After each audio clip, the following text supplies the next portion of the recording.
Hello and welcome to Gardening World. This week we're going to be looking at how the seasons are changing and how we can start thinking about what we can be potting for next year and what we should be pruning back, ready for the winter. Now, first of all, we have some beautiful skid shrubs. They've been really flourishing during the summer, but at this point in the year, we perhaps want to give that a bit of a trim round the bush. It's about this time of year you should probably think about planting some bulbs, some things you've watched, things you've played, and things you've listened to. Of course, if you can find a couple of queer translators to help you, all the better. And then, of course, these are the pride and joy, our queer and pleasant hydrangeas. Fucking knew it. Fucking knew it.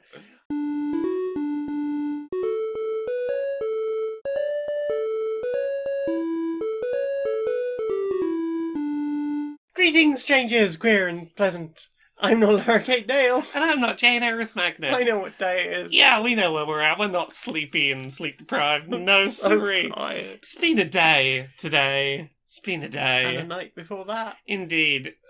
Time continues to move forward. How dare it do that? Can it just stop for a bit so It's I can... homophobic. Can stop? Can time just pause so I can catch up? Because a lot has happened in a very short amount of time. I need a process. There's been a lot. But it's fine. We're here. There's another We're queer here. and pleasant We're strangers. The pleasant strangers. Yeah. What you played this week? That's where we tend to start the show. Things we've played. I started playing 3 out of 10. I played episode 1 of that. What's 3 out of 10? It's a episodic game-ish / sitcom about working for a publishing a game studio. Okay. And the first episode is you are a new intern, or you're a new animator. The previous animator exploded. Oh. You are to work at this company. They're trying to get a game out about surfing and sharks. I think you have to avoid being eaten by sharks. There's mini games in it. Yeah. Things like push blocks around to get an intern out of a cupboard, and to play test the game that your team is supposed to be making. Yeah. And I think I was expecting more of a Telltale game. Yeah, because when you say episodic, I'm picturing make some narrative choices I decided that we would, reduce crunch in order to give the workers more thing, but oh no, now we're over budget because we didn't do crunch. It's like, oh, it's your first day. Go and meet all 6 people in the office. Okay, now that you've done that, we have a problem with all these people who are very upset that we put a tiger shark in the game instead of a great white shark. The fans, they're protesting outside our offices. How dare you? Because we did the thing and they're very into whichever shark it was that we didn't pick. And they're, the scenario is wacky. You've got one guy who's, very angry all the time. Okay. You've got, Molly, who is possibly working for some kind of sinister agency. I don't really understand. It's her first day on the job as the new animator. You have to pose action figures at one point for modelling purposes. Okay, yeah. As I said, there was the whole thing we have to get an intern out of a cupboard or a room by moving boxes around. It's like one of those sliding puzzles. The intern is this shape. Yeah. To get them to the other side by sliding all of the interestingly shaped boxes around. It's like, okay. I thought this would be great for stream. It was not great for stream. It sounds like it's, hey, here's a bunch of wacky, silly ideas we can string together with minigames. Won't it be wacky? I think it describes itself fine as a sitcom. It is a situation comedy where you just do moving around between scenes and occasionally play a okay minigame. The animation's nice, the graphics are okay, and it gets its name from the projected score for this game is going to be 2 out of 10. Yeah. But wait, it's gone up to 3 out of 10. I've never seen it go that high. OMG. That's alright. Yeah. It's free. It's free on the Epic Store. I think there's several episodes still to come. Yeah. It's not a point and click. It looked like a point and click. I was wrong to assume You that were would be the case. missold on this. Yeah. Your free game. Yes. What about you? I've been playing Super Mario 3D All-Stars this week. All of the stars, or All just of some of the stars? All of the stars. I've played all of them to some degree. I've mainly been playing Mario 64, but Not Galaxy 2. not Galaxy 2, no. So this is that Mario collection that's got 64 Sunshine and the first Galaxy, and it's for some reason only on sale for like 6 months because Nintendo's driving artificial scarcity. But Nintendo? Artificial scarcity? I mean, it's not usually this brazen. But I managed to get a hold of one, and it's a bit of a lazy port job. There's a lot of basic quality of life things that you would imagine would have been done that have not been done.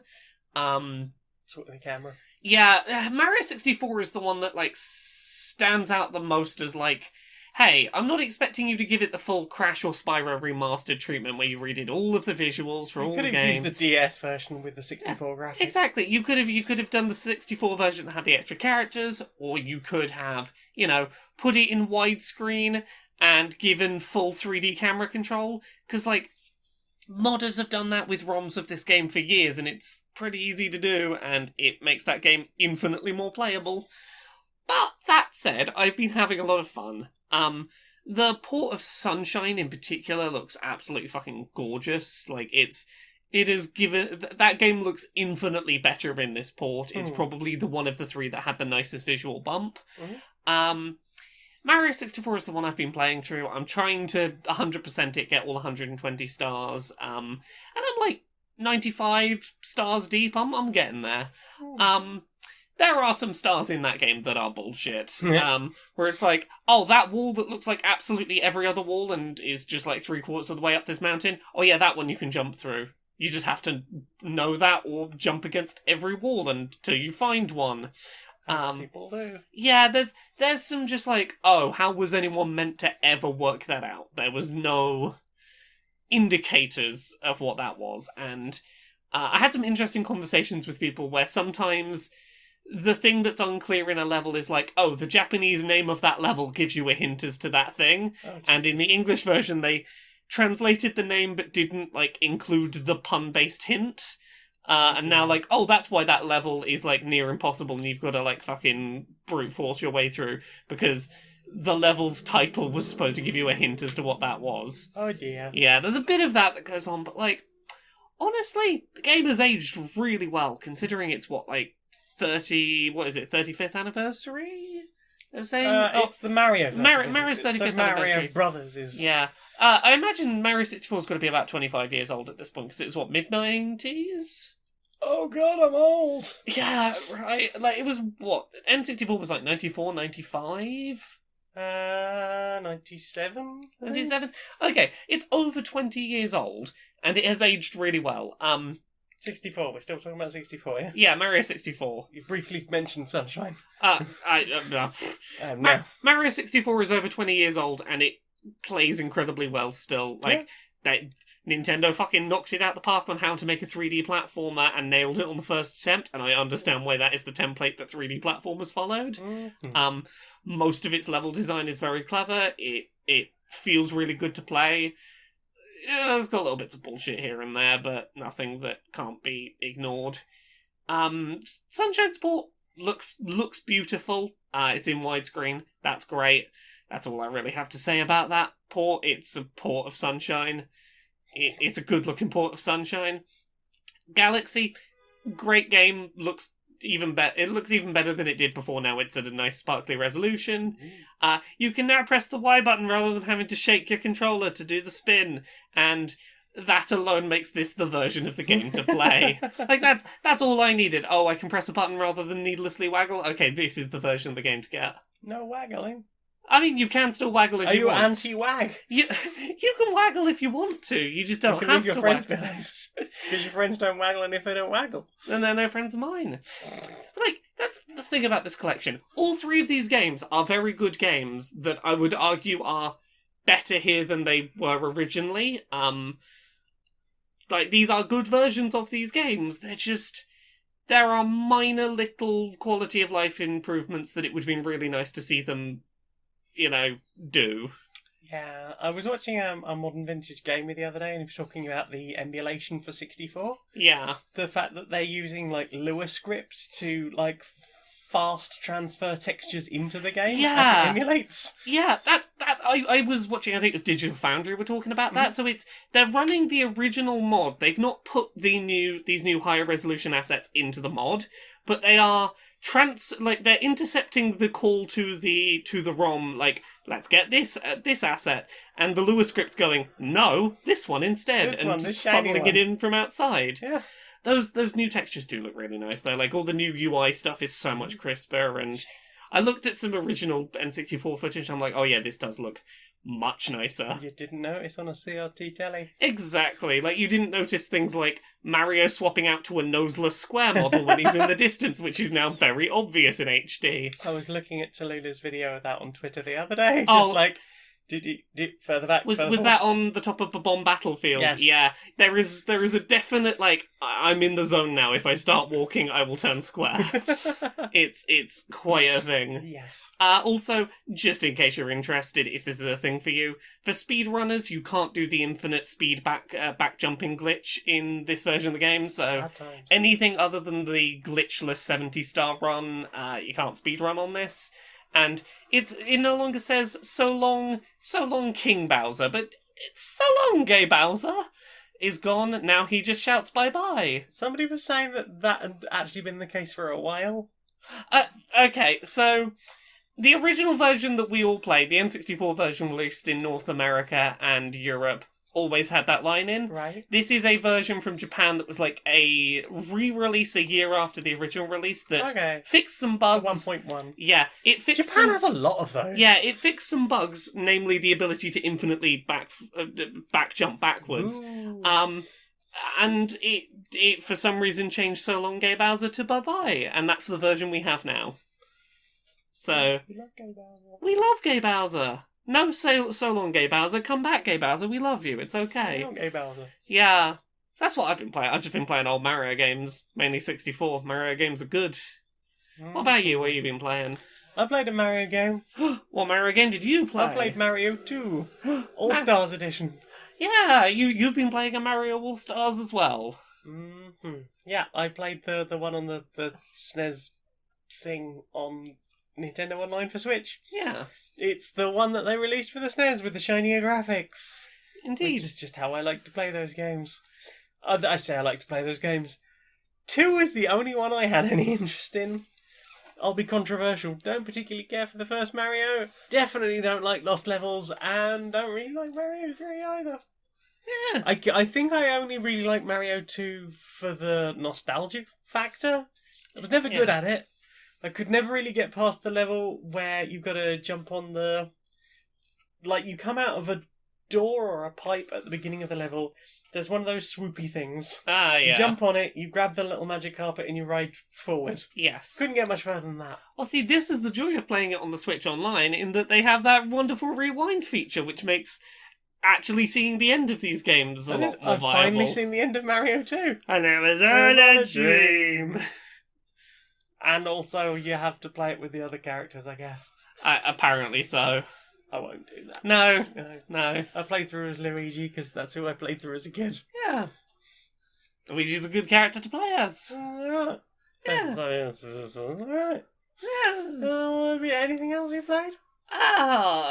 We did board game. We did a boarded game. Yeah. What's that board game we played? We played Eldritch Horror. Yes. The cut-down version of Arkham Horror. The slightly chonkier version of the Arkham Horror living card game. This one didn't take 30-40 minutes just to tell us what all the components were. It did take 20 minutes. It did take 20 minutes. But, like, not 40 minutes. Yeah. Yeah. It's a big game set in the Lovecraft universe. And in places that shows. Yes. Like, because as I understood it, Fantasy Flight had been doing a really good job of getting the Lovecraft out of Lovecraft. Yeah. Like, you can have all the cosmic horror, You can have the weirdness, like the, oh god, I've seen a colour that no human has ever seen before, and I've been driven to the brink of my brain because human minds were not supposed to see that particular colour, but it's kind of a greeny purple. I think that's octarine, actually. But yeah, like, I got it, I unpacked it, I punched, like, 3 lots of punchboard out. I had a lot of fun with that. I'm a big fan of punchboard. Punchboard's great. I looked at the sheer size of the 6-fold board. That's a big board. It's a big board. The fact that I was concerned that we were going to have to, like, pull the extra bits out on the table because it barely fits on that table, especially with all the, like, tokens and stuff around it. Yes. I had to put most of the tokens in the lid of the box and go, yes, I will need one of these. I'll grab them as needed. Yeah, there's a lot in that box. But, well, like, the characters. Yeah. We have boring Professor Man, who is very white and beardy.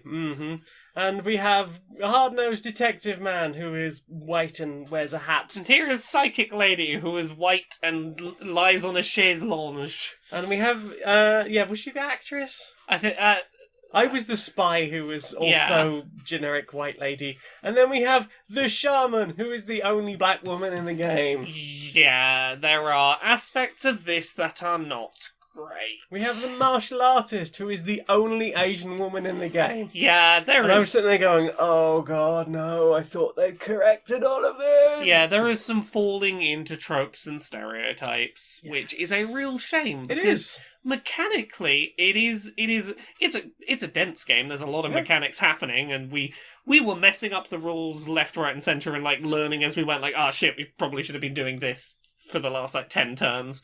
Well, I think I think we won legitimately still. It would have been a bit more tense. It would have been. I think it would have been a lot more tense. Like that. One of the things we hadn't quite clicked was what caused like the doom counter that brings you closer to your doom. Or one of the things that trigger the doom counter. Or one of the faster things that does that. We hadn't. I'd spotted one, and it seemed like that is the thing that does the doom thing. Yeah. So like we. It's one of those games that is complex enough that once you think you've got the rules, you have to just jump in and be like, I'm going to make mistakes. We're going to realise there's rulings we've got wrong. Playing it is the best way we're going to learn those mistakes. There is certainly enough in the box that, like, playing through your first game and kind of fucking it up, but by the end of it going, I get this now, means that it's, firstly, you're never going to have the same game again. Yes. There's something like 8 characters, I think, in the base game. There's 4 different great old ones you can be against.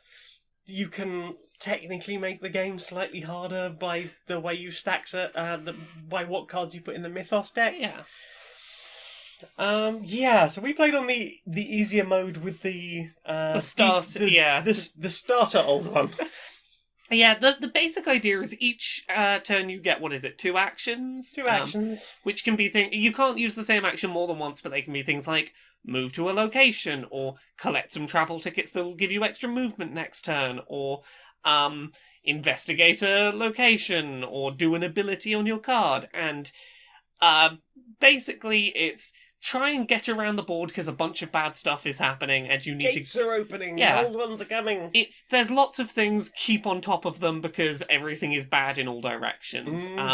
Every time you finish a turn, you draw from this deck where very bad things will happen. Bad things, and that could be a gate has opened and a monster has come through. And also that means that potentially bad things will happen every time that particular symbol that's on that gate comes up again. Exactly. I like how they handle their skill checks. They got a cool skill check system. Even though it's dice-based, I didn't have too much of a problem with that. Yeah, so your character that you pick will have like various stats, and they might be good at thinking but bad at hitting things or stuff like that. And basically, whatever skill you are testing in that moment, whatever number it is, you roll that many die, and you only have to get 1 success generally, or in combat it will tell you how many successes you need to get, but the higher your number, basically the more die you get to roll to try and get that 1 success you're looking for. Yes. and I think it generally works well.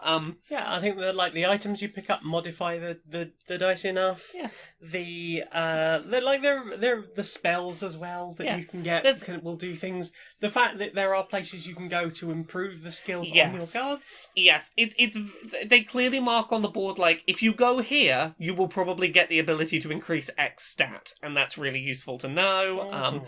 That it's generally you're given lots of ways to build up your numbers for the build type you want and to rectify any major holes in your build, which helps. And to modify rolls and things like that. It doesn't feel like you're just playing Yahtzee or something, pure luck dice rolls. I also quite like the fact that there's no downtime, so while your characters can die or lose their minds because of the horrors they've seen or encountered, or the just general weirdness of things, like, if that character suffers too much mental or physical damage, you put all their stuff to one side, and you can go to the place where that person died or was hospitalized, and you can find them and go, I'm going to grab all of your stuff off you. Yeah. Depending on what kind of malady you've suffered in the end.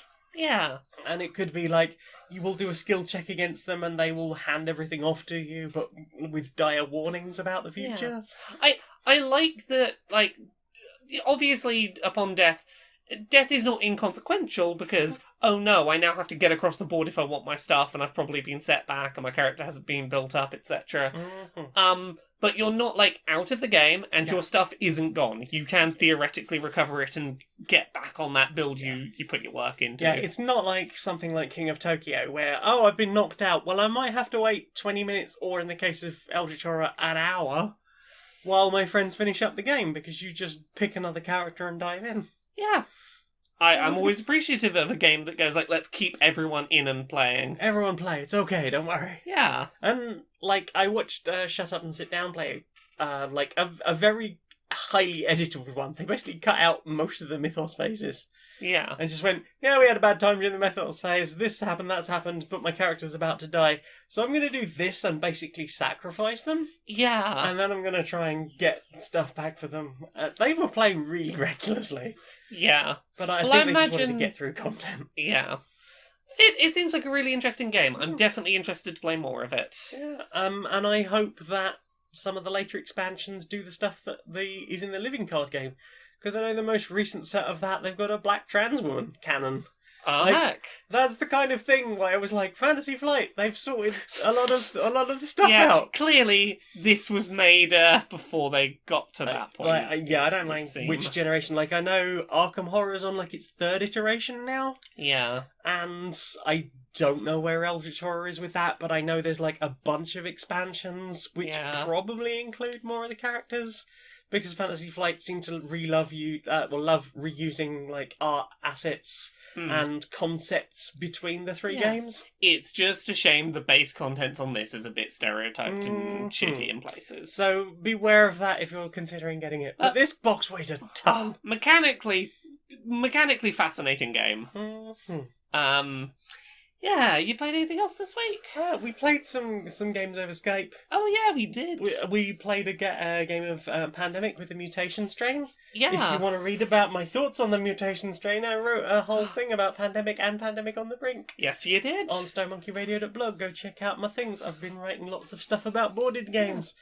Pandemic worked very well over Skype. I think it helped that the other people we were playing with had a board so that they could mirror the cube layout, so that like they could see where cubes were over Skype, but exactly how many cubes was sometimes a little lost in the detail. And it didn't help they were using a Pandemic legacy board, and some of the connections are slightly different. Occasionally they had to double check, are these places connected? Is this connected to this place? It was good enough that we got through a game without too much issue. Yeah. We had a very close game. It drove down to literally the last couple of cards. Yeah, if we'd gone like to the end of the next turn, we would have lost. Yeah. Which is good. Yeah, I like it when it happens. It felt weird playing a game that moved the way it did. Yeah. Like, we were playing, I think, only with 5 Epidemic cards, which is, like, I think medium difficulty. Yeah. So it just felt like there was one point where it just went on and on and on and on and on, just drawing from the epidemic deck without that coming back around. And I think that was partly because in 2 consecutive rounds we got epidemics. Yes, we had all of our epidemics bunched up and then a lot of the game where there was no epidemics to deal with. Just like, we are getting through this deck, and the mutation strain going, I'm just going to pop another card out from the bottom here, huh? And because the epidemic hadn't come up, in my head, like, I didn't twig how much we were progressing, because I was like, oh, we've not had another epidemic yet. We got, like, most of the way through the infection deck. Yeah, which is a rarity. Yeah, I've not seen that happen. And then we played some Azul Summer Pavilion. Again, that's a nice easy game to play over Skype, because it's big, colourful click-clack tiles that you can very easily see over a webcam. It's even easier when you've got 3 cameras pointed at the table. Exactly. Those click-clack tiles are so nice. They're so good! We've talked about this game before. You pick up tiles of a certain colour. If you pick a colour, you get to take all the ones from that pile of that colour. There's these flowers made up of those colours. You put down X number of tiles to fill up the flower. Get bonus points for filling in the flower. Get bonus points for getting all the 1s or all the 2s or all the 3s. It's a really simple game. It's a really simple game with just... It's so beautifully tactile. You just want to shove your hand in the bag and just rummage for ages. When you got the game out the other day, I was like, can I have a rummage? Can I have a rummage? Oh, you can have a rummage around my bag. It's a really good game in that it's very simple, but its core mechanic just works. Yeah. Like, there is a lot of depth in, oh god, which colour of tile do I pick right now? Oh god, this is a very important decision. But it's only ever, what colour tiles do I take? It was also a very different game in 4-player than it is in 2. Yes. Stuff that you can see and that you want is much less likely to still be there when it comes back round to your turn. Yes. There's a lot more, sniping things. There's a lot more like, oh, that'll still be left, but no, everything I want is gone. Everything is gone. A desolate, barren world. You have to be a lot more willing to completely change what you're going for. Oh, yeah. Like, don't make any decisions until it's just the person before you taking their turn. Yeah. Because you will be disappointed otherwise. Well, that's been everything I've played, I think. That's everything I've played then. Well then, time for this.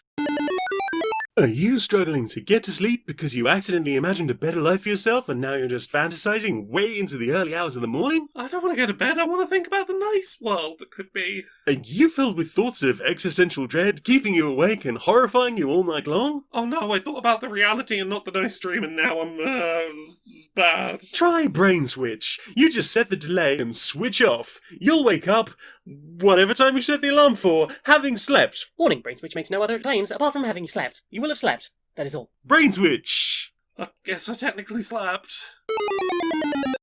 Oh, did you hear what the government have said now? Oh, what they said now? Oh, it's more continuing the confusing messaging about the, all of this. Oh, the whole you mustn't go outside except you must go to work, except... And you must go to the pub.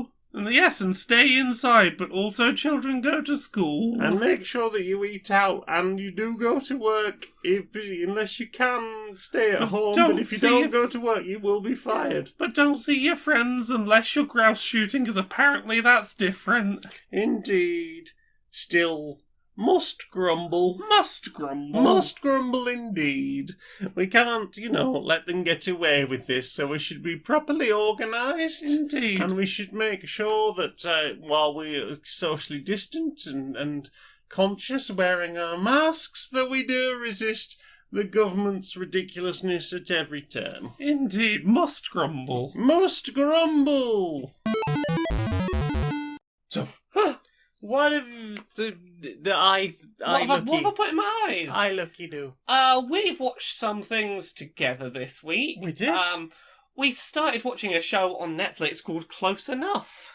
Irregular show. Yeah, it's regular show, but a bit ruder. It's about humans rather than burp and squirrel? Raccoon? Whatever. It's about a pair of parents and their toddler who live in a house shared with a divorced couple, and their wacky misadventures ensue. Yes, and references to 70s movies. Yeah, you've got divorced man who is a little bit conspiracy theory-ish and gets into very wacky troubles got chased by clowns tonight. He got into a bad deal with some clowns. That do puppetry of the penis. Puppetry of the Or penis. balloon animals of the penis.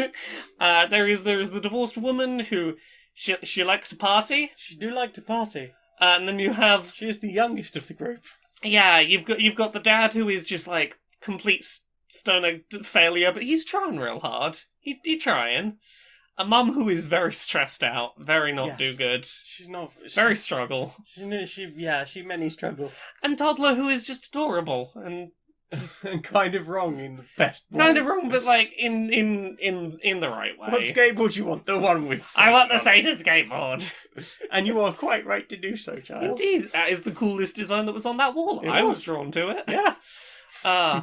It's little 10-minute episodes of just like, it's very fast paced. No plot like lasts very long. Yeah, they managed to convey a story in 10 minutes. Yeah. Like, I think there's a whole season up on Netflix now. Yeah, like, give an example story of the kind of things they do in 10 minutes. There's one where, the parents have got a night off finally. They were gonna have a nice evening in watching the Great British Bake Off, and oh no, we suddenly realise we're feeling quite old. We'll go to a nightclub, do some drugs, go like, it's closing time already. No, it's 15 minutes in. You've not had a whole night. It's only 9:15. Also, it turns my out back that hurts. the club also murders old people, so that's something they have to find a solution to. VIP. It's silly little nonsense like that, and Yeah. I mean, it's been If you're old enough, you might get some of the references. it's been fun, harmless nonsense. Yeah, it's been alright. It's filled a less serious gap after finishing Yeah. Star Trek Next Gen. I quite enjoyed that episode that went a little bit too many cooks with the trapped in the sitcom house. That was amazing. Yeah, trapped in the sitcom house was something. Yeah, I was like, that's okay.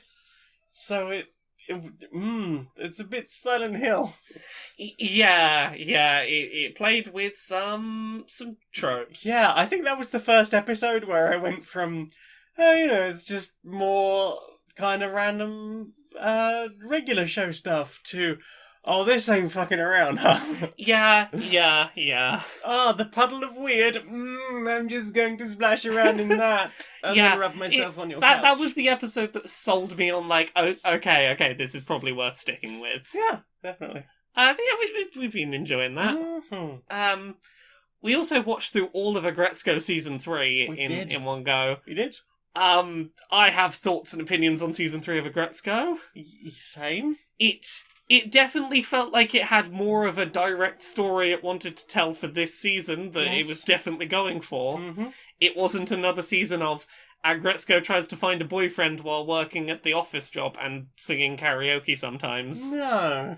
I don't know how much to say about this one other than it gets real dark and serious for a bit. It involves an idol band. Yeah, Aggretsuko attempts to chase her dreams and oops, there are terrifying realities involved in that. Yes. Um, Which is people who spend time on the internet. We are aware of the sort of Yeah. thing that happens to people. yeah, as someone who has had some run-ins with people from the internet who do not like the things I have made, Mm. there were bits of this season of Aggretsuko that hit real close to home. Uh-huh. I thought it was really well done. It was Yeah. just like not what I expected from No. Aggretsuko.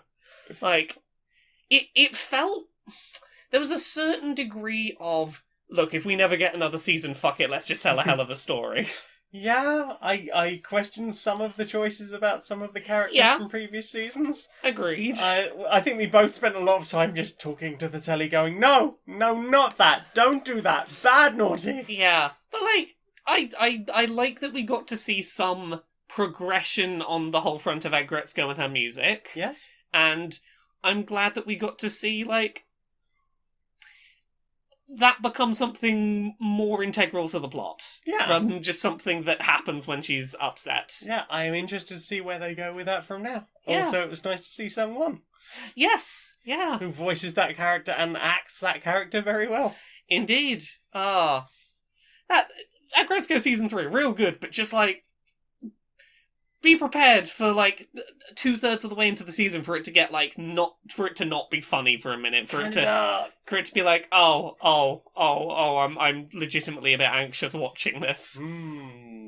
What else did we watch this week? We finished watching Next Gen at last. We finished All good watching things came to an end. Star Trek: The Next Generation. Yeah. That finale.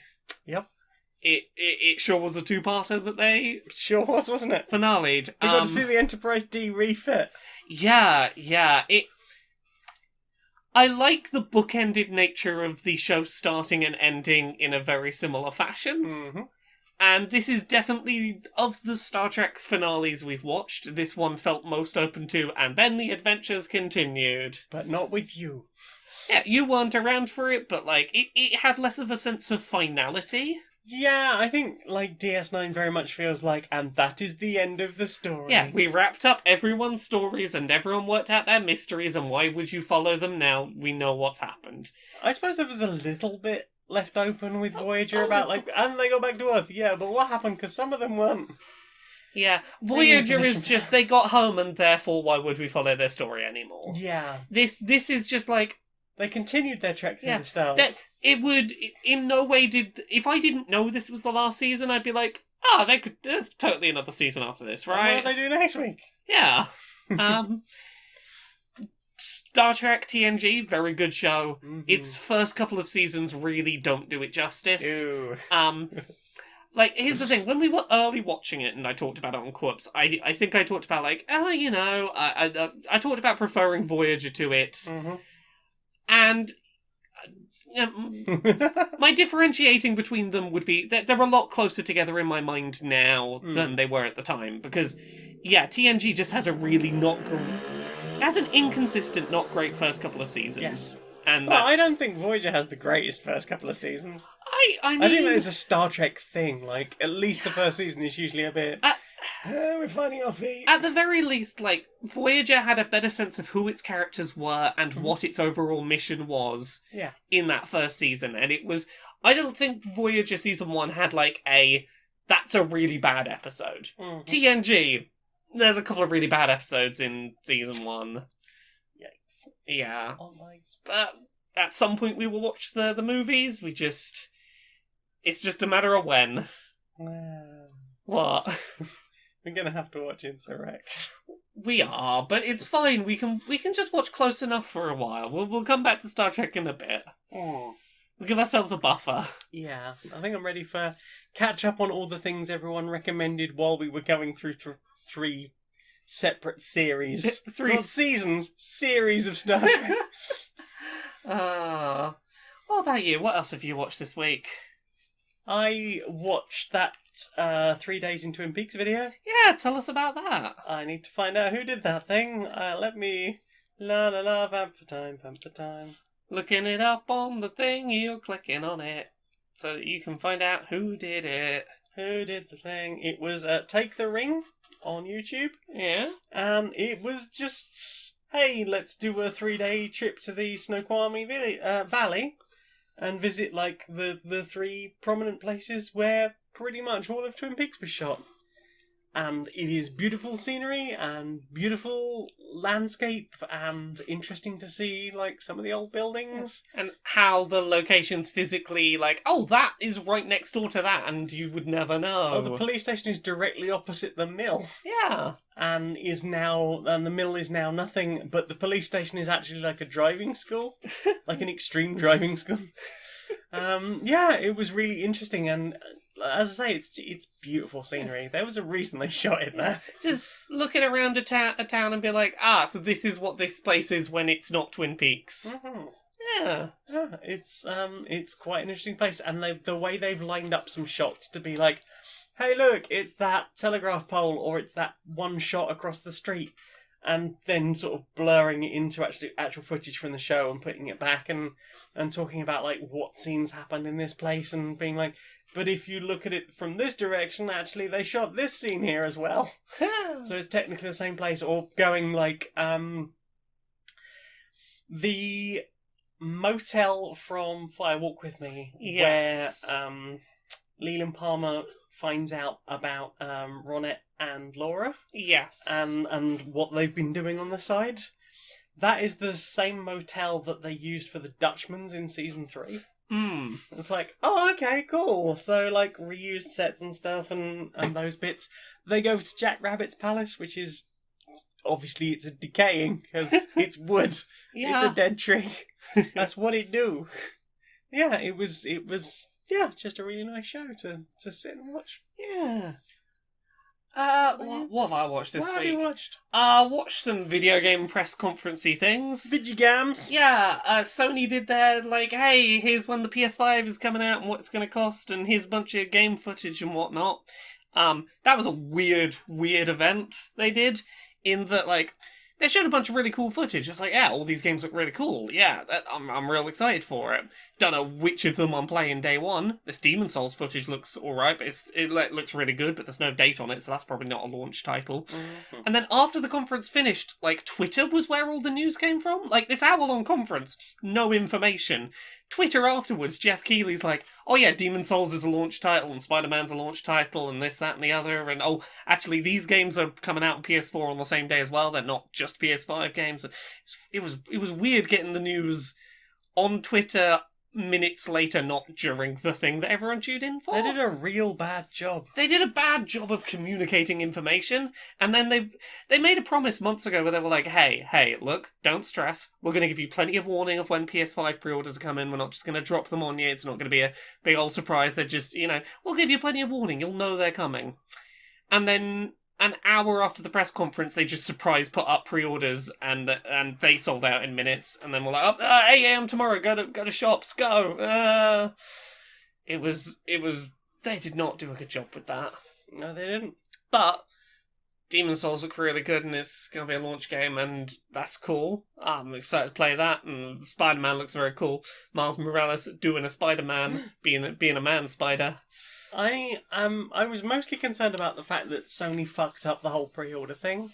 Yeah. Like, firstly, the fact that they told people, hey, don't worry, we're not going to drop it on you, and then they dropped it on everyone, and then they turned around and went, actually, we probably don't have enough to fulfill certain places' orders. Yeah. So we'll release some more.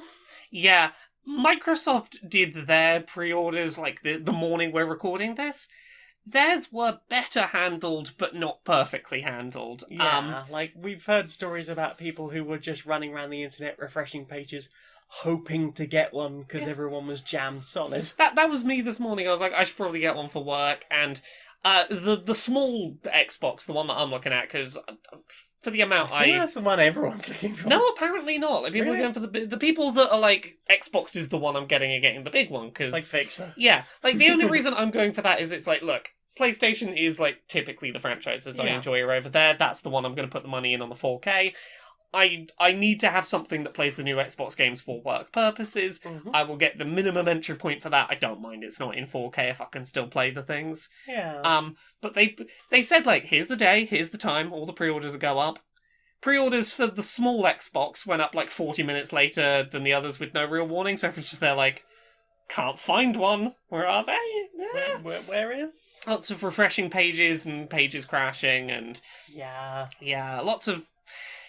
It's the DDoS a flyer. It's great to be like, here's the time and the date. But if those retailers aren't prepared for the onslaught that's coming, that's not good. And also, it means that scalpers know exactly where and when to be. Yep. So, swings and roundabouts to both solutions. Indeed. Yeah, at least for Microsoft, the consoles didn't all vanish while people were asleep and didn't know they'd be up for pre-order. There's that, I guess.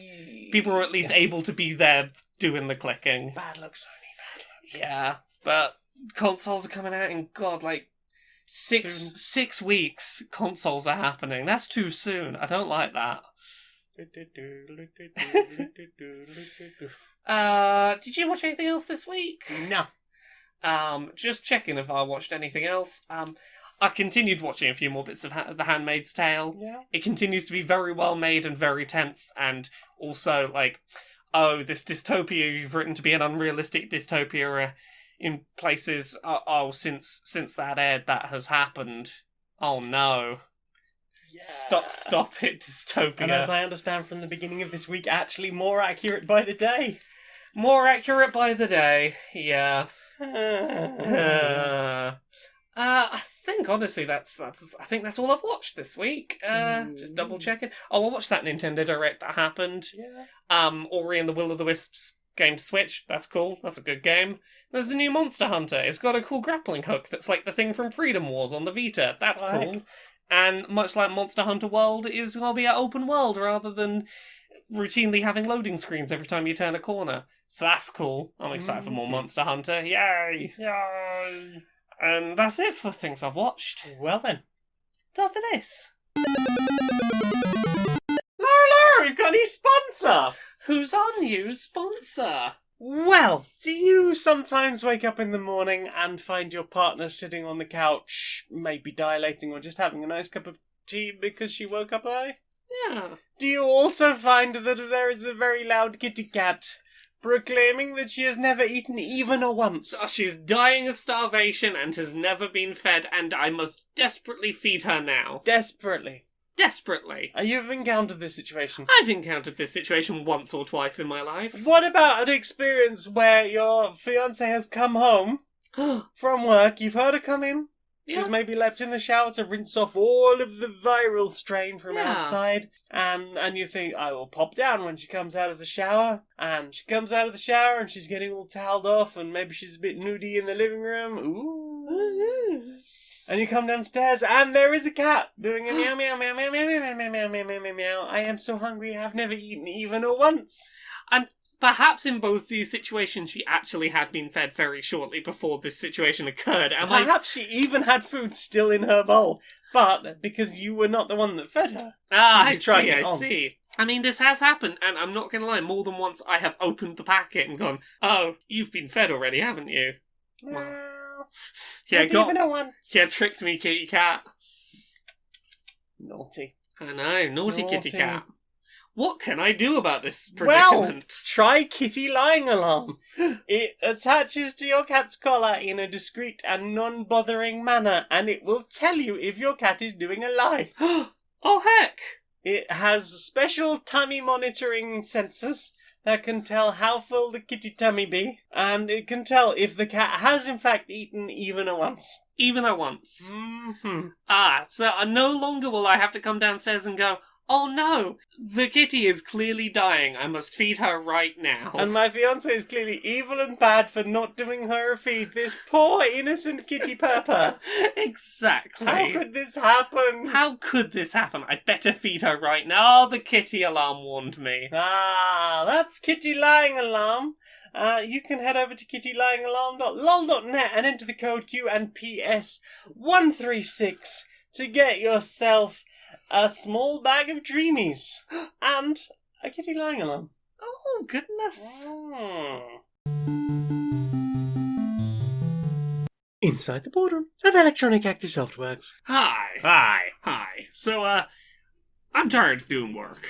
I mean, I have been tired of doing work for a long time. I know, right? Like, those interns don't flog themselves no matter how much I pay them. Exactly. Like, we gotta, there's gotta be ideas had, we gotta, stuff's gotta get marketed, we have to flog the people that do those tasks for us. I've been thinking. Yeah. What if there's another way that we could make money? Yeah. Without having to flog our workers to make that happen. I mean, we can still flog them, but like, we don't have to do that if we're just not feeling up to it on a certain day. Right. Rather than, like, stress about making the games ourselves. Yeah. What if we just bought other companies that make games and we just took some of the money? Nice. I'm very on board for that. Yeah, there's that company that makes all the big open world Western RPGs. They're, pretty popular. them. Didn't we get them already? Isn't that where we got part of our name? Oh, yeah. So, like, what ones can we buy up now?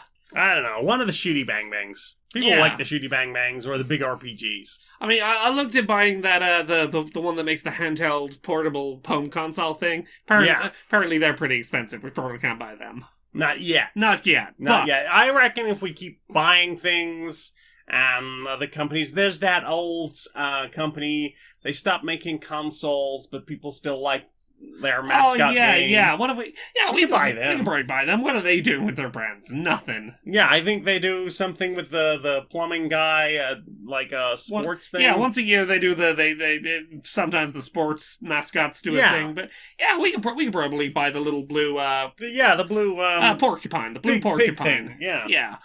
I think this is going to work out. We just buy studios until we don't have to do any work we don't want to do. Plus, if we buy studios, that means we can flog execs. You are a fucking genius. I know.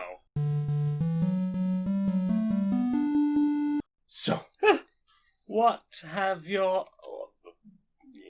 did you listen to? What did I put in my ear I meats? tried to think of a good one first. What did I put in my ear meats? Oh, baby. Oh. Oh no, wake up. Good evening, ladies and gentlemen, everyone in between, non-binary people and stuff, and this is queer and pleasant. So, things I listened to Yes, this week. that thing. I listened to a track called No Children by the Mountain Goats. None of them. Not the children. The Mountain Goats is a band that I get into phases of listening to the Mountain Goats. They have a song that I will come back to every now and then when times are doing a rough, called This Year, I think it's called. Mhm. It has the chorus, I'm going to make it through this year if it kills me, which is It's really trying. a bit of a rallying cry at times, like, yep, I'm going to get through it. No Children is a really well-performed track about a relationship that is fizzling out and is breaking apart, and both people involved are a bit bitter about it, and it's about like, hey, if I'm going down, you're going down with me. It is not glamorized, but it is someone just sort of like burning their bridges on their way out. And it is lyrically fascinating and very well performed in terms of like conveying emotion through how the lyrics are performed. It's a good track. It's an intense track. Yeah. I also listened to some other things, which I'm scrolling to find. Finding things. I listened to lots of tracks from The Weather from Welcome to Night Vale. The weather. And we'll get to why that is in a second. I wonder. I'm going to rattle through some, if you don't mind. Not at all. The Tiny, Yay! Closer. Yeah, good track that, This right? is a great track. It has a really interesting sort of lilting vocal pacing. Like, I don't know how to describe it better. Was it Tiny Tim who does Tiptoe Through the Tulips? Yes. It's that, I can't remember what they call it, like high pitch, like falsetto singing? It's the somber tone of that. Yes. Somber falsetto. Yeah. Her vocal performance is very emotive. Lots of subtle changes in pitch and tone to convey emotion. It's a track that is well worth listening to for its vocals alone. With headphones. Good yeah, headphones. it is a real just shut your senses out and just let that voice carry you for a bit. Which with Night Vale already works really well, because I think the best way to listen to that is sort of like walking alone at night with some nice headphones on. Exactly. It is like a perfect what a Night Vale weather should be track, I think. Two Gallants, Despite What You've Been Told. Yeah, you know this one as well, don't you? Yeah, it's another one. It's another track that's like totally carried by its vocal line. Lots of pluck-based guitar rather than strumming. The track builds in intensity really gradually up to this very big crescendo. I think it is my favourite thing about it. It's like a 4.5 minute track, and it just builds and builds and builds and builds very gradually on the same theme until it just is done. And it tapers off. It's a very good track. Dan Byrne, Jerusalem. Yeah. Another one you know. Yeah. It is a slightly silly song about someone who reveals halfway through the track that he is the Messiah, and it is played sort of humorously, but it's a really interesting track. The vocalist has a very Bob Dylan-esque, like, sort of drawl to the way he sings. I'm Messiah. I'm the Messiah. It's very fun to sing along with that track. I very much enjoy putting the Dylan on. Yeah. Mystic, Neptune's Jewels. Really nice hip-hop track. Very strong beat driving it. Great femme vocalist. The kind of track that you put it on and I just can't resist having a bit of a bop to. Like, I want to bounce back and forth a little bit while I'm listening. And that's the Night Vale Weather ones. I got one other song this week. I've been listening to several covers of a track called Die Anywhere Else from a game called Night in the Woods. Night in the Woods, there's some shitty stuff with the creators of that game, so I'm saying that up front. I'm not recommending you play the game. But as someone who did play the game before that came to prominence, occasionally I will go... Other people's covers of a track from that game I will sometimes indulge in. Although, if you bought the Black Lives Matter bundle from Itch.io, then you got it, because it was Indeed. in there. Indeed. Yeah, the game has some issues, but I can't deny that any time I come across like a good cover of this track, it makes me feel like it makes me remember being a 15-year-old in a shitty band with my friends, just wanting to jam out to something simple and angsty and a little bit optimistic. Hey, y'all were great. We weren't technically good, but we had fun. Enthusiasm.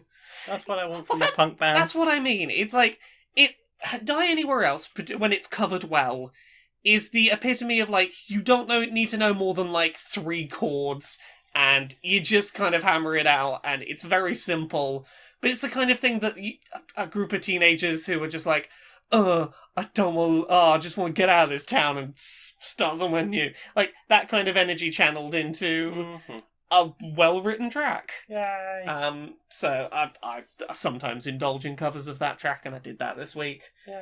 What about you? What have you listened to? I've listened to a lot of the Dicebreaker podcast. Yeah? Because I started listening to it when it first came out, and it was like, oh, there's only 2 episodes. I don't consume podcasts like that. Yeah. So now there's like 20-something episodes. I've listened to them all in reverse order at double speed. Because that's how I listen to podcasts. Yeah. I agree with you. Podcast binger. I'm not here for the single episodes. I wanna stick like hours of my life into something. Tell me all of the things as fast as possible. So yeah, they've had some good conversations about the Alien RPG. Like a tabletop role-playing game of Alien. And the GM is basically Mother. And there are, like, some really cool stress mechanics in there. Like, you'll bring in some extra coloured dice, but if you roll a 1 on any of the extra coloured dice, you will receive stress problems, and that can go very, very badly wrong. From, being unable to function and screaming and scaring other people, to just staring glassy-eyed while lying on the floor and being completely catatonic. Oh, wow. Like, there are mechanics for, hey, this is a very stressful situation. Like, there is a whole thing in that game where you can't shoot a human. Unless you fail an empathy roll.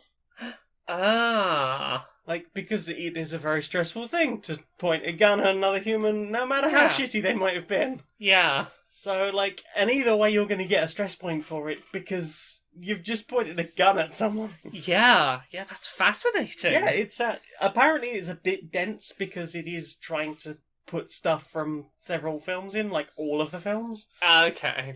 But it is very much the Alien tabletop RPG rather than like it's not about having like hundreds of colonial marines gunning down. Here is one very scary thing and you're all very vulnerable. 1 or 2. Yeah. But yeah, like you are very vulnerable. You might have a hidden role, so you might be working for the company. Yeah. And you might have your own thing, but you might not survive either, because you know how that usually works out for people working for the company trying to get an alien back to Earth. It's not good. No. So yeah, that sounds really fascinating. I think that was the one I was really most focused on. They've been talking about it a lot recently. Yeah. A few other board games, like I was just listening to one on the way home about like detective games.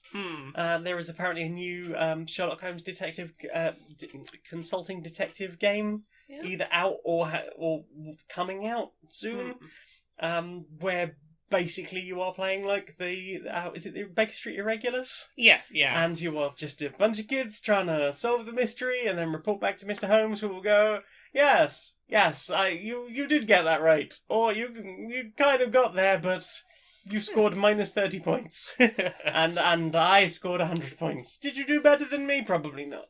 And, like, they were talking about how, like, you solve all the mysteries, but if you look in the box, there's still more stuff, and there might be something that ties all of the things together. Oh. Because, do you know anything about the Sherlock Holmes Consulting Detective games? Not the games, no. So they are, like, it's a big box full of just bits, like the newspaper for the day. And you will have a big, broadsheet-sized, fake newspaper. Yeah. It's like, this is the newspaper, and you read, like, all of the information. There'll be a clue somewhere on there for something, There will maybe. be many clues in there. Like, you might be looking just for the obituaries, but you might be looking at, like, just a random article that has appeared somewhere.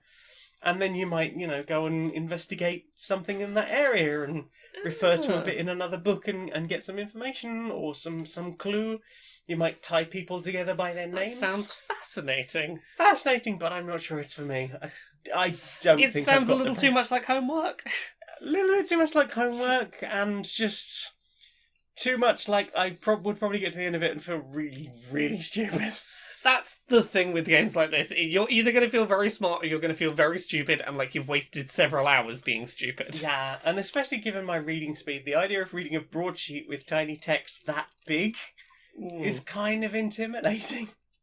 And potentially having to do so repeatedly. Yeah, because the ADHD isn't going to hold all that information in there. No.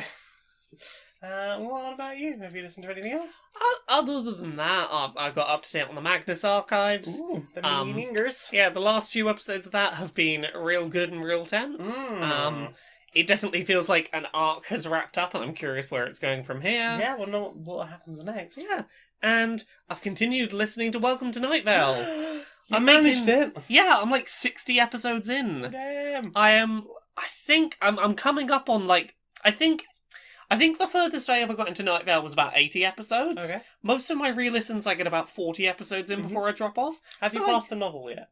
I've passed the novel, okay. I believe. I'm getting there. I will soon be listening to new Night Vale content that I have not heard before. Welcome to Nude Vale.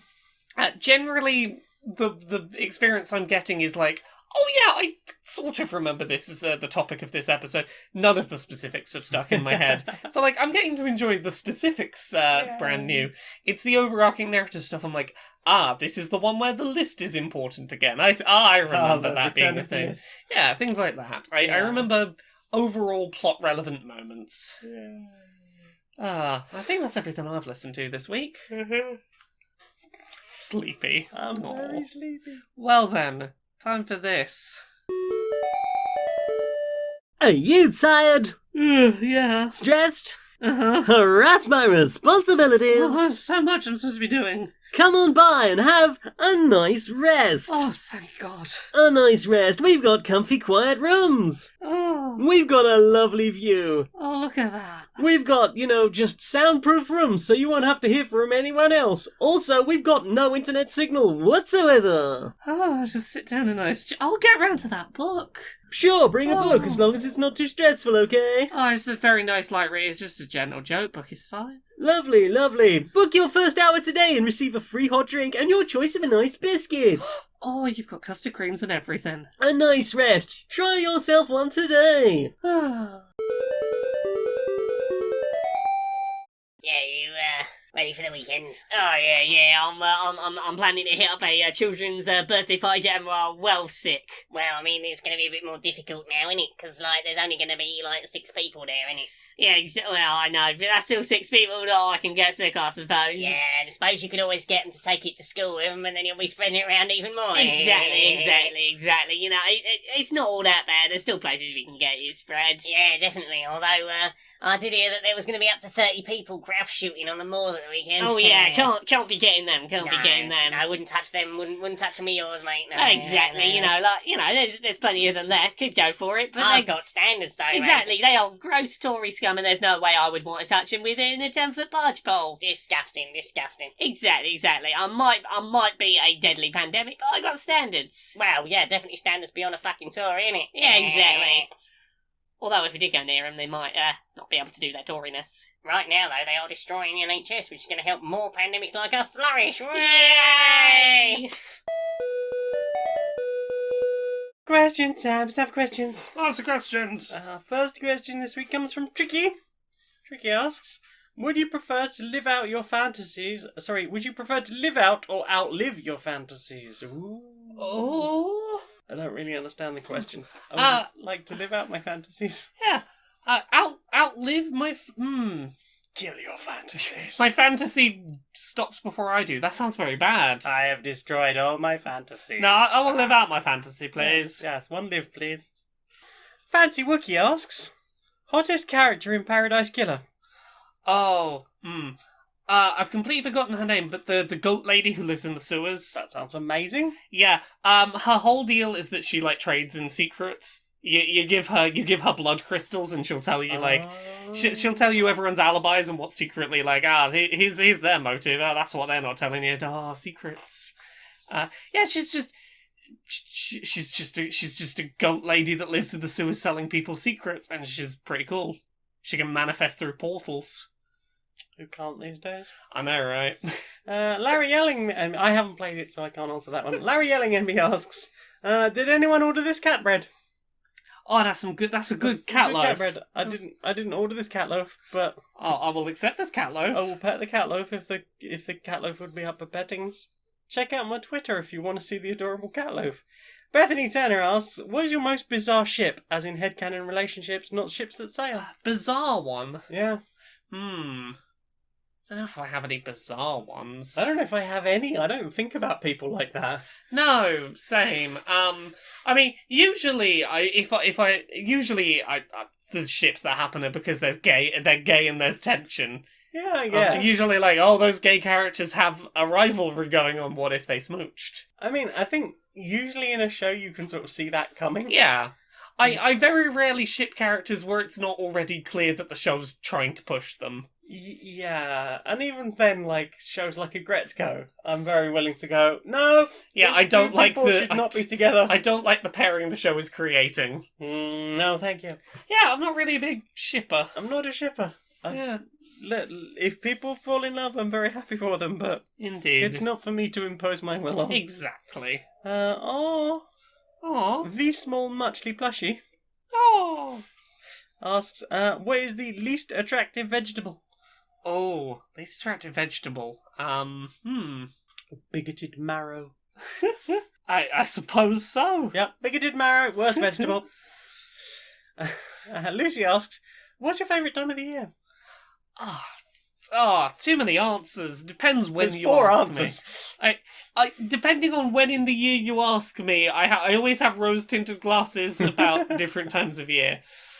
I like the weather to be sunny enough that I can be like, oh heck, it's sunny and it's all lovely and everything looks good. But that it's cool enough that I can wear a hoodie. Mm-hmm. Like that's perfect weather for me. Is like not so warm that I can't wear a hoodie, but it looks beautifully sunny outside. I'm not perspiring by default. Exactly. Okay. When I was very young, it used to be winter. Loved winter, thought it was quite magical. It used to snow occasionally. Yeah. And then I got older and I loved the beauty and majesty of autumn because it's all brown and crunchy and beautiful, and I had made some good memories in an autumn one year. And then I got old and everything started creaking and I went, I need summer, give me sun, please stop everything hurting, I do not like the cold anymore. I mean, that's very valid. Love looking at autumn, love looking at winter. Yeah. Only really like being outside in summer. I love summer theoretically, unless... I like summer when it's like, this is pleasantly warm, not when it's like, I'm dying, I'm being cooked alive. It's 48 degrees in the shade and, like, 100% humidity.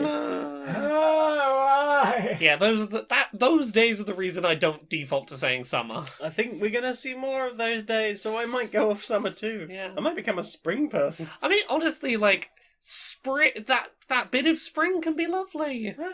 Warm spring, like sort of, just not hot but warm spring.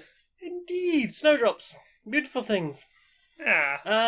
Alice the Gayest Dungeon Owl, that's still an amazing name. Isn't it just? Asks, are you ready for Halloween? I am always ready for Halloween. Yeah, I'm ready for Halloween. I had a cool face mask show up that has spikes all over it. Yeah, you do. You Which- look very Mad Max. Once there's a heifer filter attached into it somehow, that's gonna be the Halloween look, I think, and also probably the pre-Halloween look. It's gonna be the look. My wife's a badass. I look ready for the apocalypse. You really do, and I've been wondering when we should start dressing for that since the beginning of the virus lockdown. I've been starting to prepare the apocalypse outfit. I'm getting there.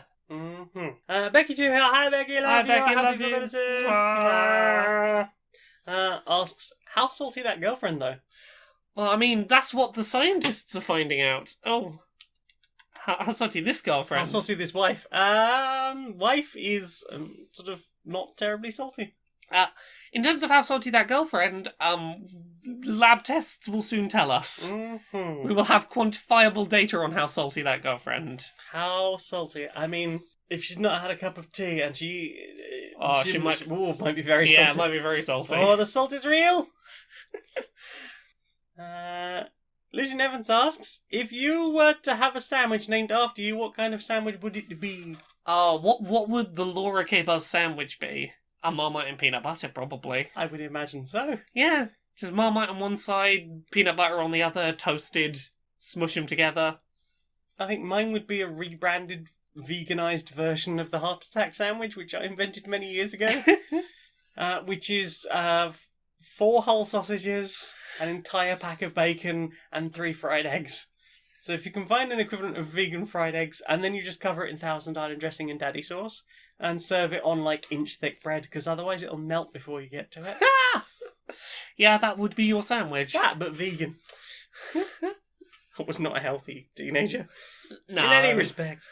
Matthew Hudson asks, with the 9 Inch Nails soundtrack for Quake having been remastered on vinyl, what other game soundtracks do you think should get the same treatment? Oh, I would really enjoy an Undertale vinyl soundtrack. Oof. That's got some good tracks on there. It does. Yeah, I'm just picturing Megalovania on vinyl. Ooh. Yeah, that would be very pleasant. We don't own a record player, but No, we do not.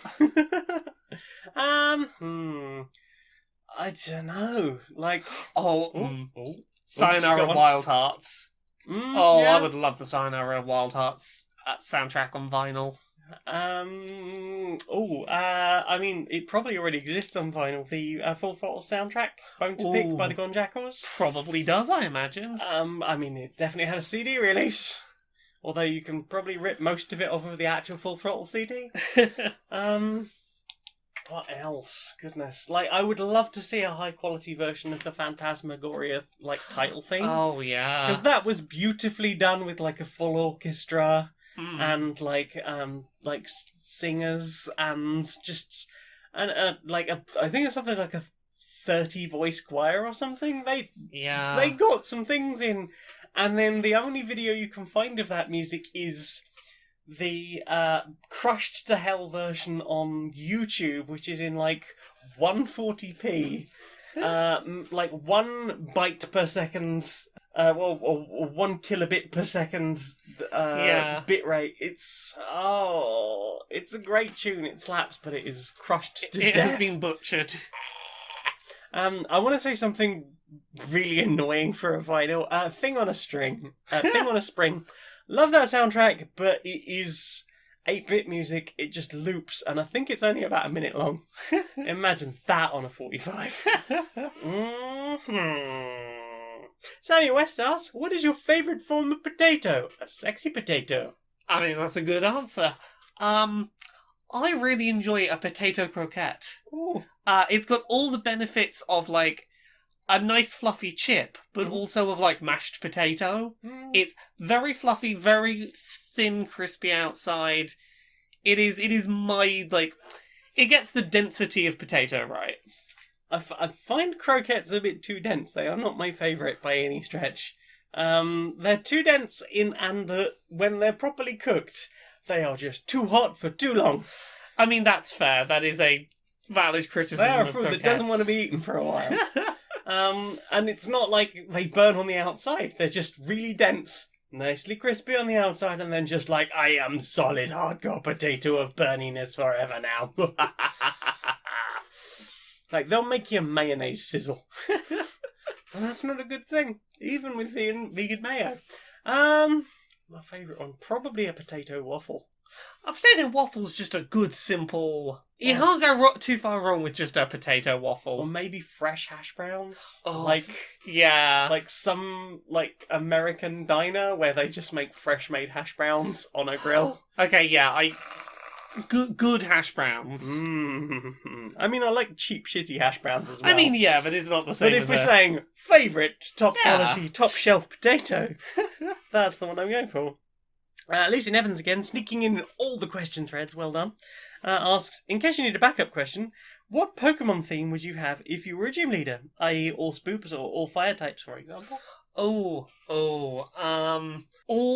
shiny Pokemon whose shiny variants are blue coloured. I'd have a shiny Psyduck, shiny Ditto, shiny Ponyta. What the good blue ones are there? You get the general idea of the theme, yes. I'd have a shiny the usually pink Nidoran that turns blue.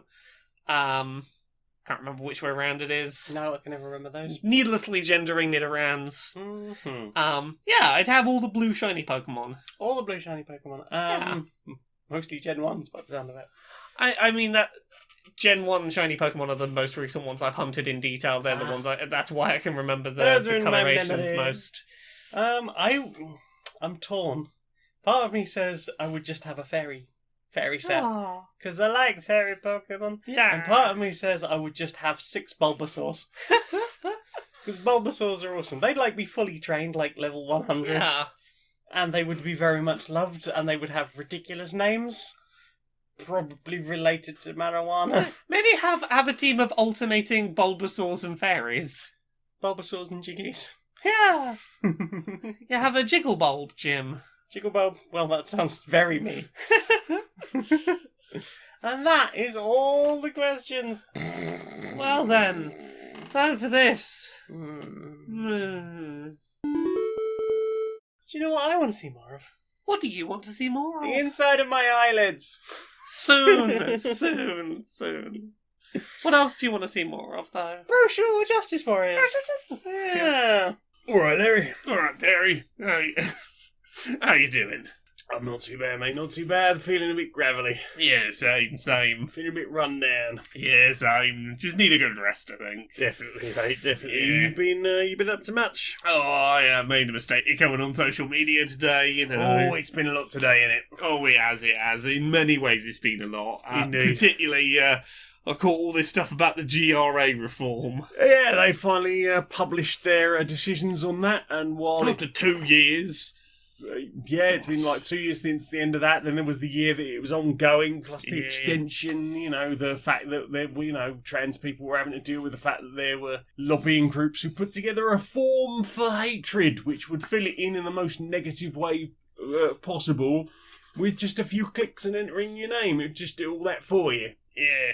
It was a lot I imagine for trans people to have to go through for all that time, Yeah. and looking at the published results, it's just been a massive fucking waste of everyone's time. Basically, nothing has happened. Yeah, The most basic, we have ticked some stuff off to say it's technically better now.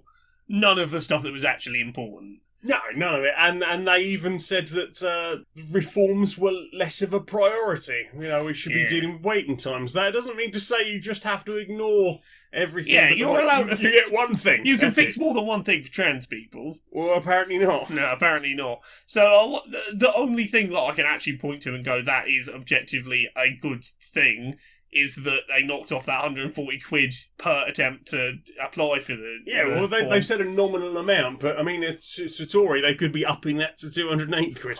I'm, It's like, only you know, pocket change, isn't it? I'm quietly hoping that means, a prescription fee cost you in a sort of tenner range. But It'd be nice. I mean, they haven't got rid of any of the bureaucracy of it, though, so there is still the well, risk you can that- do it online now, so that doesn't really change anything. Not You're probably really. just going to have to scan those same documents. There is still the issue of the fact that you're still very bureaucratic. It's Yeah. going to be done online, but It's still a shadowy panel of mysterious people deciding your fate. exactly, and on top of that, the kind of information they want, it has to come from the GIC. So if you don't have that already, and you're someone, you know, who has already completed, they've gone as far through that process as they want to go, they've maybe had surgery or gone as far as they will with that, if they don't have necessarily the paperwork that they need from the GIC, that means going back to them, potentially having to get put back on their books, which could be a 3-year wait. Yeah.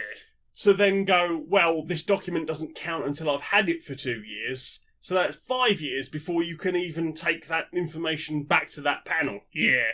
And, like, on top of that, like, you know, they've not touched on self-ID at all. They've not mentioned non-binary people at all. Not even once. No. Spousal veto still exists, which is terrible. Your spouse can still go, yeah, you don't get to update your GRC because I say so. Imagine that was any other type of, you know, like, personal decision. Yeah. And I think it's important for the spousal veto to point out that the UK does not have no-fault divorce. No. Someone has to be found at fault and you have to prove what they did wrong, which means that, like... And unfortunately, they refuse to let me change my gender is not considered grounds for divorce, which is... not great. That is very concerning that they would say that is not cause for divorce. No, that is not cause for, what is it, undue irresponsibility or whatever it is in the relationship. So at that point you have to put yourself in a position where you are at fault of something. Or separate and wait 2 years, because apparently you have to have not lived with each other for 2 years before you can no fault. Yeah, I have had that experience, yeah. Yeah, it is nonsense. Also, they tried to take credit for 3 new GRCs being built, which actually the NHS a couple of years ago decided was going to happen. And they're not even proper GRCs. They're experimental, some kind of new thing. And we don't know who's staffing these things. Exactly, but, you know, they're more than happy in that GRA consultation to be like, no, we're doing it, we're fixing things for you. I believe one of them's going to be in London. Yeah. Which already has a GRC. Yeah. We're getting one in Manchester. I can't remember where the other one is, but there's still the South Coast, Wales, no mention of Scotland.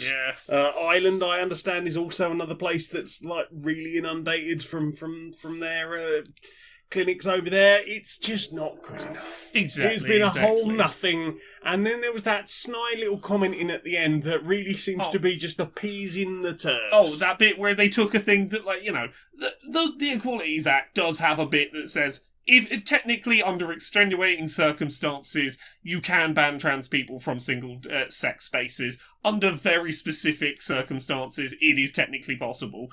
And then Liz Truss has reworded it in this post to basically be like, oh, don't worry, TERFs, you can ban trans women from women's spaces all you like, don't worry about it. It's throwing around biological sex a lot to be like, it's real TERF dogmas. Oh, yes. Which is concerning from the Equalities Minister. Yeah, I encourage anyone living in the UK to sign the petition going around at the moment to take the GRA recommendations as they were, you know, proposed. Because I understand yesterday that petition was on not very much. They hit 50% this morning, and they were about 1,500 away from getting it. It took 2.5 days it took for it to get fully up to government's got to talk about it. Oh, is it actually up to I believe so. I believe you say government's got to talk about it, but I have signed petitions on the government website before where they've just gone, no, we've decided we're not going to address that. But it's hit the threshold that in theory means they've got to talk about it. Theoretically. Hopefully someone will stand up for trans people and actually make sure that conversation is had, and that the government don't just get away with, we've already given our response on this, blah, blah, blah, blah, blah. Yeah. As has been pointed out, 80% of people who responded to that GRA consultation were like, yeah, self-ID, let that happen, get rid of all the bureaucracy. And that is with TERFs having a fucking click and it does it for you form. Yeah. Still 85% of people were like, oh yeah, no, just do all the things trans people have been asking for. Yeah, I was reading to say that was like, they reckon that was about 20,000 people went through that, which is a small percentage of the population. So hopefully the people that, at least at that degree of hate, and who knows how many of those people were using duplicate email addresses. Indeed. Virtual luck, mate. Virtual luck.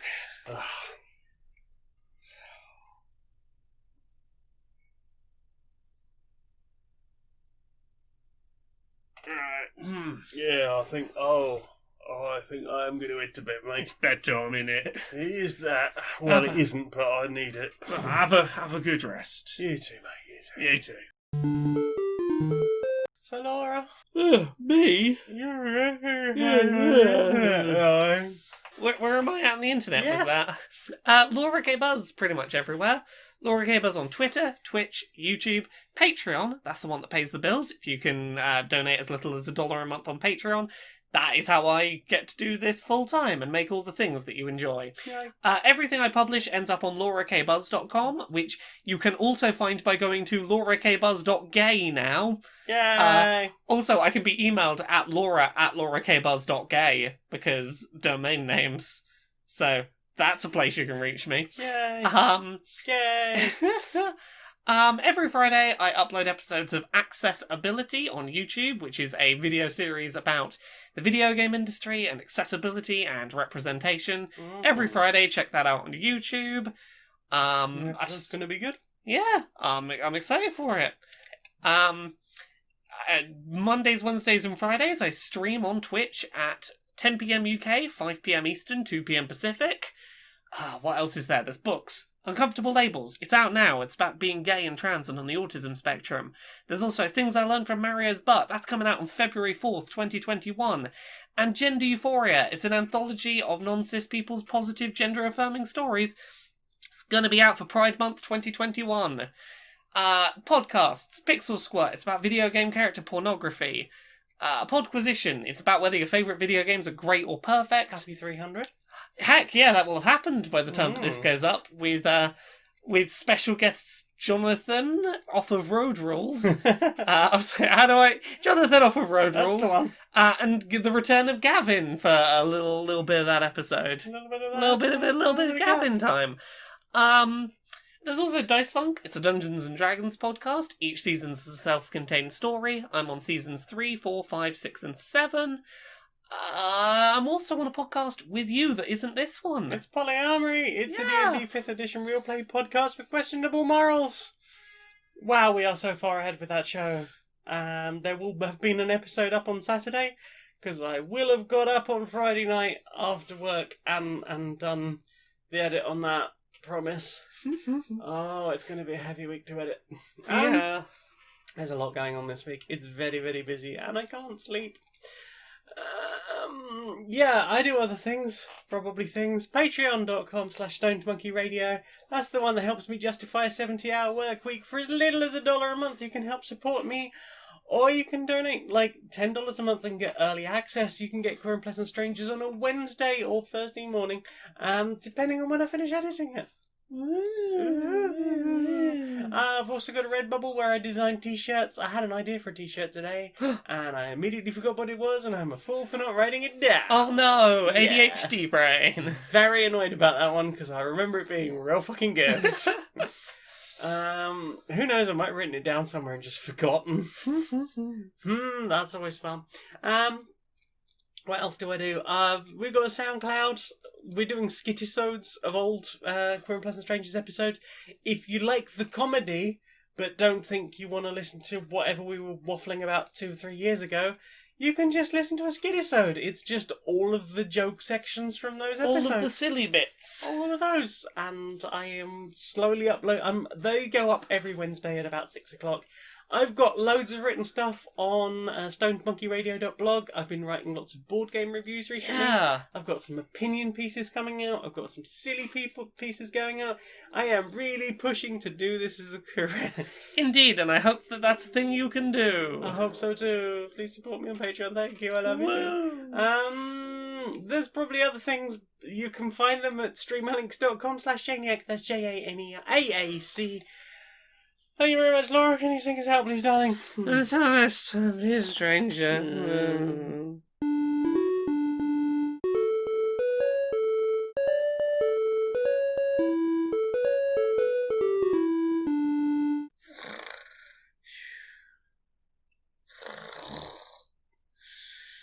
I'm trying not to dribble on you. Oh, baby, I'm so tired.